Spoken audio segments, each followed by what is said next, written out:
rAVe Radio. With rants and raves, you'll be okay. And today is your lucky day. It is rants and raves with Gary K.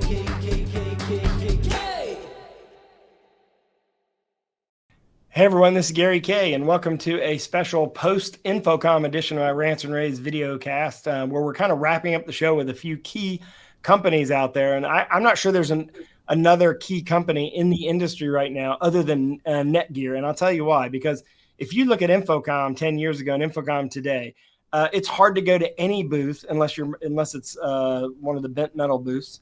It's hard to go to any other booth that doesn't have networkable something in it. And so therefore, and NETGEAR is really cool because y'all have embraced the AV market. You're not just coming in here saying, hey, buy our networking gear too. We have a whole ProAV division. And I'm joined with Laurent Meja and John Hinkle, who, over the years have represented everything about NETGEAR since you came in the market. I'm going to start with you, Laurent. First off, thanks for what you've done, because you convinced somebody in your group convinced NETGEAR to build a ProAV series of products out there. The latest version is the 4250, which you had at Infocom. We shot a video of that, by the way, a product video that what John was nice enough to do. I'm going to link all those product videos in this description. But Laurent, tell us how the market is doing and sort of where you are right now as a company in the commercial AV space. Hey, Gary, thank you. And thank you very much for having NETGEAR. So I can tell you it is booming, and but for good reasons, right? And what I like to say nowadays is that at the very beginning, we got a mission. We, as an IT switch vendor, we went to that new AV market, and we tried to understand it and, to fix problems, to bring solutions, accelerating the transition to AV over IP. But after all these years, after thousands of hours, literally, fixing issues, working with manufacturers, putting together a new AV user interface with predefined profiles, we kind of feel now like NETGEAR, at least our division NETGEAR, we became a ProAV company doing networking. You know what I mean? So yeah. It's almost the opposite. And I can tell you that the Infocom show for us was stunning because, as you just said, nowadays, we don't preach into the desert anymore. We actually welcome partners and customers all over the place that really enjoy, the beautiful, AV switchers, the AV line that we have. But not only that, they trust us because we have established a very strong certification process with hundreds of AV partners. 71 booths at Infocom were using NETGEAR switches with the sign, powered by NETGEAR. But it means something. It means that we can provide the service and the support, and we know how to troubleshoot when things go wrong. And as you know, in this AV world, you have so many different endpoints, so much diversity, so many mixed environments that you always have problems, right? And at least the NETGEAR brand is really well recognized. And I want to personally thank you and rAVe because you helped us a lot at the beginning to understand the AV/IT challenges. No, we were a big believer that we needed a networking company to come in here and not just drop their products in here, but also support the industry. Part of that support, John, is the fact that you offer, and while you're answering this question, I'm going to get up and turn my lights back on. But one of the things that you offer is you offer free design support. And that's a big deal because designing AV systems the old-fashioned way with HDMI, we got that. We've been doing that. Well, we did a transition from VGA to HDMI. But doing it on a network and doing virtual switching and being able to use your Engage controller and all the software tools that you have requires a different mindset with designing systems. And you are doing that for free. So if you're an integrator and you don't know how to use network design, you don't know how to design a system using network, if NETGEAR, of course, you're going to put in NETGEAR stuff, but you're going to design the system for free to help educate the integrator how to do this. Yep. Yeah, it's exactly right. And people don't believe we're doing it for free, but this is a commitment we made a while ago because we understand that people need some help. Networking is new to AV people. I'm an old AV guy, emphasis on the word old, but I don't know networking either. So having people who came from networking and IT like Laurent who can help figure out what products are needed. Number one, it's just what products do I need? What about uplinks? So I'm doing 1G, I'm doing 10G, doesn't matter. We have switches to work, but we have like and how do we join that together? But also security. And security. Right? I mean, Yep. that's a big part. Like one of the things I have found interesting is, and by the way, I need a network controllable light switch. But basically, one of the things I've found interesting is that there are some new upstarts in the networking world, and it almost seems like security is like an afterthought, or they came from the residential side and then they decided to get in the commercial side, and the security level in the commercial side is quite a bit different. You leave a lot of network holes. And I think that's the differentiation between a company like NETGEAR, is that you not only provide that capability, but you're also providing that connectivity to security and how to do it right. Well, we come from over 25 years in networking. So we're up on all those issues and have been through that before other switches. So we understand that. And of course, that IT backbone is what you need to trust for your AV network. And we provide that for sure. Laurent, I got a question for you that I believe you're the perfect person to ask this, because I'm really impressed with IPMX and the traction they've gained over the last 3 months with the new adopters that they've had, some display companies, QSC, and some others. I do expect to see Crestron sometime in the next couple of months also add IPMX, although that's not official. I would be surprised, especially based on the demos I saw at Infocom, and some other big brands. Obviously, you have SDVoE on the high end, high bandwidth. And if I'm doing something inside a room, I'm going to go as high bandwidth as possible. If I'm going to go outside of my room, I'm going to step down the bandwidth because I don't have a reference, right? If I don't have a reference, I don't have that live person stand there. I'm fine with 1G, and I'm even fine with 284, 285. Where are we with this as a market? Like, what's winning? Is NDI the thing we should be watching the most? Is it SDVoE or is it IPMX? Please don't say everything. Where is the thing that we need? What's the bellwether?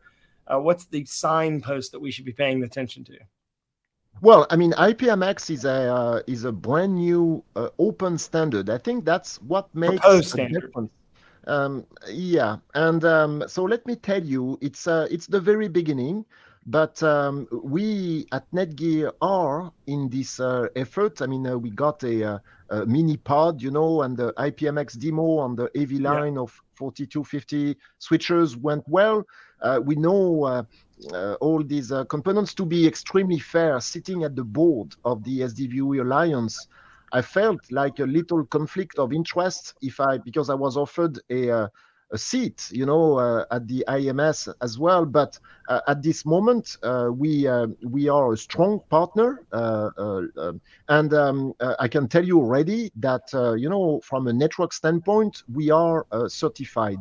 Now, to answer your question, don't be confused. NDI is really much a video production kind of a standard that really goes well for video production. But when it comes to professional AV, all these verticals from education to corporate headquarters to control rooms and all this, NDI is not there. And right now, you're right. So far, SDVoE was the ultra high-end uncompressed offering.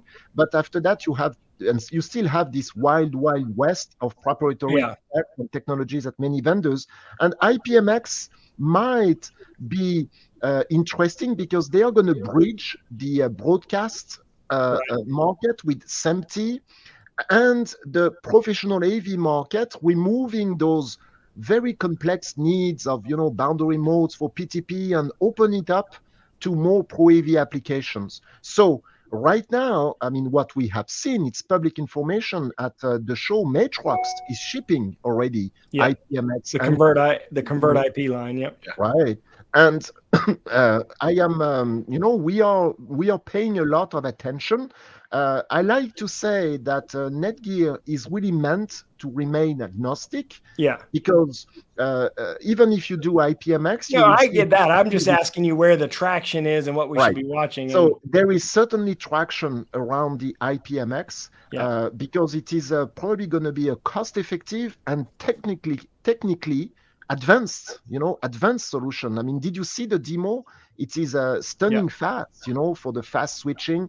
And we are probably going to see a lot of different manufacturers adding this weapon to their offering. Yeah. And John, the 4250 series, you don't care. Ultimately, you're able to handle any of these, including NDI and these online streaming control platforms. Yeah, pretty much anything. The 4250s are really 1 gig applications. So for SDVOE, you want to use our 4300s. Yeah, and that's fine. And we'll have some advancements to that platform. We can't talk about anything yet next year. Okay. But the 4250s are really prime for that 1G, and that's why it's been a huge uptick in business for NDI. That's been a huge resource. All these camera manufacturers who are people who are doing live productions or mobile studios have a need for a small, lightweight switch, and that's where our new desktop switches, who just came out, we just showed at Infocom, are going to be killer. We're really ramping up production as much as we can. What is the model of the desktop switch? Sorry? What is that model? So they're M4250s, part of that series. There's 13 different models. Okay, but the desktop one. Yep. Help me if I'm wrong. The GSM, sure. GSM 4210 PD, right? Right. GSM 4210 PD. Yeah, so this one is a good switcher with the 1G uplinks for standalone applications, if you wish, Gary, and also audio, because with audio, AES67QC downplay, you don't need much. But for video, we have the PX, GSM 4210 PX, which is this one a desktop version of the 10G uplink rack mount entry-level unit we have with 8 ports of PoE Plus and 2 10G. So 1G, 10G, depending on audio and video. And as John said, it is going to be a big change because not all conference rooms have an AV rack. Right. In your studio, Gary, you may not have an AV rack. So a silent, fanless desktop switcher or a fan adjustable kind of a 10G version with 19 dB noise, will be very instrumental. So we didn't have. And I know this is going to sound like a crazy question, but there's a reason I ask it. Is there a plenum rated version of this product? Could it be put up in a plenum ceiling? Not crazy. Yeah. I totally get it. Go ahead, well, I mean, I'm happy to report that the switcher is made of a very sturdy metal case, and it is perfectly acceptable to use that. On so it is plenum rated. So exactly, you don't have such classification or certification for switchers. Right. Of course, don't go past. But it's based on the amount of time that it burns or it can hold, where you don't have any of these bad metal filling the air or these bad fumes filling the air. I don't remember all the technical stuff, but I remember right. days. But it does matter because we're obviously going to be putting these up in these false ceilings and these plenum spaces, especially in the educational space. In education, we don't have the ability to just mount wall-mounted racks just for one little product like that. We love the idea of being able to mount it to the wall and getting it out of line of sight, especially when we have a bunch of ports on it, getting it where somebody doesn't notice it's there. Because having an access point hanging down, people don't realize, okay, there's a wire up there, I can mess with it. But when you have a switch, putting it up in that ceiling, I think would be critical. Right. So the little flanges on the side make it very easy because not only the ceiling, but also, behind the screen, under a table. Yeah, or even above the projector. And I've seen absolutely. Yeah. And these switches also have PoE. You talked about access point, other stuff. They have PoE too. So which is nice because then you don't even have to deal with the power issues at all, and it can also power the other products in the room. So look, I just want to say thanks on behalf of the industry that what NETGEAR has done, because we needed a company 10 years ago to come in here and be willing to sort of handhold us, and the free support that you give, the free design that you give, all of it is critical. I want to make sure I send them to the right place. I'll put this link in the description of the video cast. But John, I send it to netgear.com/ ProAV. ProAV, that's what I thought. Yep. That's easiest. Yep. And then for the design services, you mentioned design services, ProAV design at netgear.com. That's easy. Yeah, that's an email, ProAV design at netgear.com. All right, Laurent, thank you very much for joining me. I know you got to get something to eat. And John, thank you very much for joining me. You got to go run or something or swim or something. But in any case, thanks for joining me for this post-Infocom video cast. You can see all of our videos. We shot 4 in and around what NETGEAR was doing, but they were in 60-some, 70-some, 80-some. What number was that you said? 70 booths? It was like full 60 some. 60 some Right. booths at the show. Right. And then, of course, you can see all of our InfoComm coverage at ravepubs.com/InfoComm2021. Thanks for watching, everyone. Have a great day. Oh, I said 21, 22. InfoComm 20. What am I doing here? This is weird. Flashback. So it is 2022. So InfoComm, ravepubs.com/InfoComm2022. Rave Radio. With rants and raves, you'll be okay. And today is your lucky day. It is rants and raves.